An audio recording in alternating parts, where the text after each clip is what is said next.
नमस्कार, हम बिहार के बेगूसराय जिले के सिमरिया गांव में हैं। यहीं राष्ट्रकवि रामधारी सिंह दिनकर का जन्म हुआ था। लेकिन बिहार की चुनावी राजनीति की विडंबना देखिए कि राष्ट्रकवि दिनकर भी यहां भूमिहार हो जाते हैं। आइए दिनकर की कविताओं के बहाने बिहार की चुनावी राजनीति को समझने की कोशिश करते हैं। मखमल के पर्दों के बाहर, फूलों के उस पार, ज्यों का त्यों है खरा आज भी मरघट सा संसार। तो ये संसार को मरघट जैसा किसने बना दिया है? दिनकर जी ने कहे, गरीब मजदूर किसान को देखने वाला कोई नहीं है। नेता लोग बहुत हैं लेकिन गरीब मजदूर को देखने वाला नहीं है।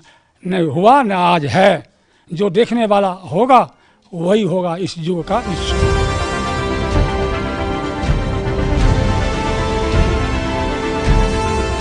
इसी साल 22 मई को राष्ट्रकवि दिनकर के दो प्रबंध काव्य परशुराम की परीक्षा और संस्कृति के 4 अध्याय के 50 साल पूरे होने पर दिल्ली में बड़ा आयोजन हुआ था।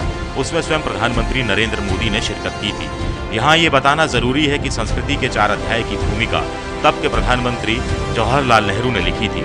इस सम्मेलन में मोदी ने दिनकर को उद्धृत करते हुए कहा था कि दिनकर जाति के खिलाफ थे और बिहार को जातिवाद से निकालना जरूरी है। मार्च 1961 को एक चिट्ठी लिखी थी। उस चिट्ठी में जो लिखा गया है, बिहार को सुधारने का सबसे अच्छा रास्ता यह है कि लोग जातियों को भूलकर गुणवान के आदर में एक हों। याद रखिए कि एक या दो जातियों के समर्थन से राज नहीं चलता। तब नीतीश कुमार की पार्टी का कहना था कि बीजेपी दिनकर को एक खास जाति भूमिहार से जोड़कर देख रही है और राजनीति कर रही है। दिनकर राष्ट्रकवि थे या भूमिहार? बिहार में राजनीति का इतना, जाति का इतना दबाव हो जाता है कि जो पॉलिटिकल पार्टियां हैं एक राष्ट्रकवि को भी भूमिहार बताने पे तुल जाती हैं। हाँ, ये बात सही है। एक पॉलिटिकल पार्टी कास्टिज्म को लेकर चल रही है और वोट का बंदर बांट हो रहा है। लेकिन अपने सिद्धांत को मानने वाले जो व्यक्ति हैं, प्रौढ़ हों युवा हों, पॉलिटिकल फिगर में सिद्धांतवादी थ्योरेटिकल पॉइंट का जो व्यक्ति होता है उसकी विचारधारा समाज के मुख्य धारा से जुड़ी होती है और वह किसी कैपिटलिस्ट का फॉलोवर नहीं होता है। They are free from all.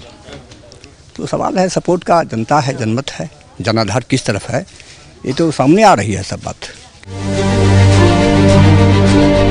Ram प्रवेश जी, दिनकर राष्ट्रकवि हैं या भूमिहार हैं? राष्ट्रकवि हैं, भूमिहार भी हैं, दोनों हैं। राष्ट्रकवि भी है, भूमिहार भी है। लेकिन किस कवि को एक भूमिहार की भूमिका में बांध देना, आपको लगता है ये राजनीति का हिस्सा है? ये तो राजनीति का हिस्सा है। जो नहीं होना चाहिए होना चाहिए? नहीं होना चाहिए। दिनकर राष्ट्रकवि हैं, भूमिहार है? नहीं, वो तो राष्ट्रकवि है। और जो उनको भूमिहार बता देते हैं वो लोग? भूमिहार जो बता देते हैं वो तो अपनी राजनीति सिद्ध करने के लिए, राजनीति से वो थोड़े जुड़े रहे। राजनीति से उनका कभी कोई वास्ता नहीं रहा। दिनकर राष्ट्रकवि थे या भूमिहार है? राष्ट्रकवि थे, राष्ट्रकवि थे और इस गांव के, सिमरिया गांव के थे। और बोलिए, और क्या बोलना चाहते हैं? और जो कुछ पॉलिटिकल पार्टियां उनको भूमिहार की भूमिका में बांध रही हैं वो? हाँ, वो ऐसे बोलिए, सब जितने भी पार्टी आता है ना वो सब जातिवाद के ऊपर जाता है। अभी जितना भी कर रहा है पूरा जातिवाद के ऊपर ही कर रहा है। कभी कोई बोलता है जो गाय का मांस खाते हैं, हिंदू गाय का मांस खाते हैं। लालू जी अपना बरगला रहे हैं। हाँ, नीतीश के साथ जब तक हम थे तब तक विकास हुआ और जब हम हटे हैं उसके बाद कोई विकास नहीं हुआ। समझ गए? वैसे ही ये लालू यादव हैं, चाहे 125 साल पुराना पार्टी कांग्रेस है, वो लालू जी के साथ जाके मिल गया। हाँ, तब इससे क्या है? जब अच्छा, बीजेपी, आप साफ लग रहा है बीजेपी के हाँ, मोदी के समर्थक हैं। लेकिन मोदी जी विकास की बात करते हैं तो ऐसे में फिर ये रंगीन टीवी, धोती, साड़ी, या आपको लगता है ये लोग लुभावन ऐसे वादे थे जिनसे वो चाहती तो बीजेपी बच सकती थी? हाँ, वो तो ये जो है ना, जाति को बढ़ावा देने के लिए आगे जो लो कास्ट का है वो आगे कैसे निकले, इसके लिए वो स्कूटी या लैपटॉप या साड़ी देने के लिए बात कर रहे हैं। दलितों के लिए नीतीश कुमार ने ज़्यादा काम किया है या बीजेपी ने? सर हम लोग के लिए तो नीतीश कुमार ठीक किया है, क्या किया है उन्होंने? बहुत हम लोग को सुविधा दिया है सर। दिनकर जी की कविता है कि सिंहासन खाली करो कि जनता आती है, तो उसमें जनता की बात सबसे पहले की गई है। तो आपको लगता है कि नेताओं की नज़र में, चाहे किसी भी पार्टी का हो, नेता कहाँ आता है? नेता की नज़र में जनता कहाँ आती है? सर जनता बस वो जाके पोस्टर में उनको दिखाई देता है, न्यूज़ में दिखाई देती है, जनता के बीच में उन्होंने कभी दिखाई नहीं दिया। तो उनकी कविताओं या उनकी विचारधाराओं को उनको उत्पन्न नहीं करनी चाहिए।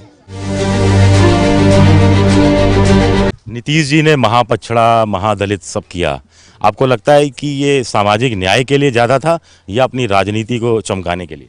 नहीं, नीतीश जी जो कर रहे हैं वो सामाजिक काम कार्यकर्ता है, समाज का काम कर रहे हैं और बहुत अच्छा काम कर रहे हैं।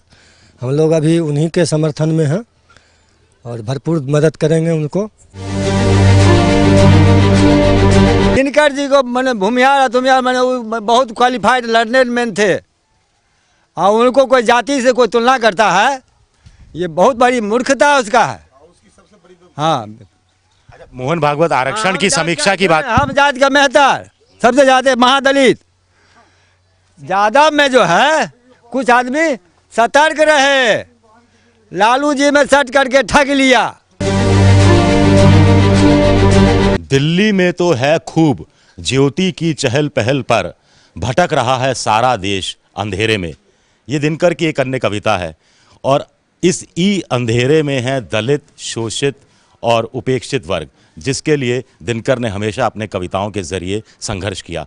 उनकी रश्मि रथी नाम की एक कविता है जिसमें महाभारत के पात्र कर्ण के हवाले या उनके बहाने वो लिखते हैं, दो न्याय अगर तो आधा दो, पर इसमें भी यदि बाधा हो तो दे दो केवल 5 ग्राम, रखो अपनी धरती तमाम। और आज हालत ये है कि दलितों के हिस्से में, शोषितों के हिस्से में, गरीबों के हिस्से में सिर्फ लुभावने वादे ही आ रहे हैं। दिनकर ने दलितों, पिछड़ों, गरीबों के उत्थान पर तो लिखा है, लेकिन आरक्षण उनकी कविताओं में नजर नहीं आता। लेकिन इन चुनाव में आरक्षण बड़ा मुद्दा बन रहा है। आरएसएस प्रमुख मोहन भागवत के मौजूदा आरक्षण व्यवस्था की समीक्षा करने वाले बयान का लालू प्रसाद यादव जमकर फायदा उठाने में लगे हैं। दिनकर के गांव में उनकी कविताओं के अंश सभी घरों में बिना भेदभाव के उकेरे गए हैं, लेकिन आरक्षण पर गांव बट गया है। जो मोहन भागवत ने आरक्षण को लेकर जो कहा, उसको लेकर जो लालू वगैरह कह रहे हैं, आपको लगता है कि आरक्षण की समीक्षा वास्तव में होनी चाहिए, नहीं होनी चाहिए? नहीं, होनी तो चाहिए, होनी चाहिए, लेकिन अभी जिस ढंग का माहौल है पूरे देश के अंतर्गत, जैसा देख रहे हैं उसके मुताबिक अभी जो बोल रहे उनको दायित्व रखना चाहिए, उनको नहीं बोलना चाहिए। आपको लगता है आरक्षण की समीक्षा होनी चाहिए, नहीं होनी चाहिए?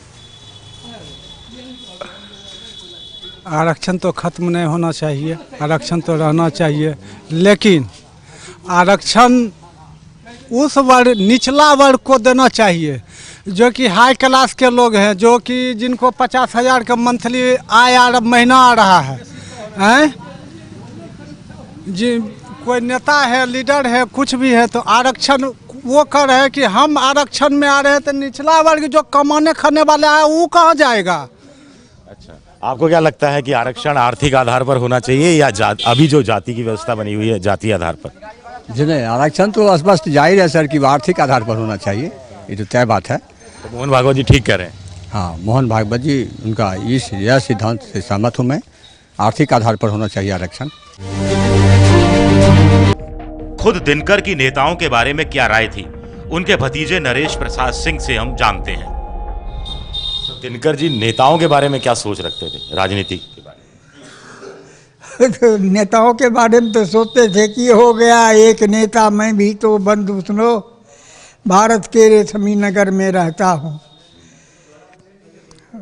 रेशमी नगर तो हो गया दिल्ली, और ये सब बिल्कुल पैबंद वाला है। उसके बाद भूल जाता हूँ, याद नहीं रहता, 74 साल का हो गया दिमाग में। दिनकर जी की एक अन्य कविता है, क्षमा शोभती उस भुजंग को जिसके पास गरल हो, उसका क्या जो दंतहीन विषहीन सर्प सरल हो। दिनकर जी ने इशारा कर दिया है, चुनाव सर पर हैं, पहला चरण के वोट डाले जाने हैं। बड़ा सवाल उठता है कि जनता क्या इस इशारे को समझेगी। कैमरामैन अजय तिवारी के साथ विजय विद्रोही, गांव सिमरिया, एबीपी न्यूज़।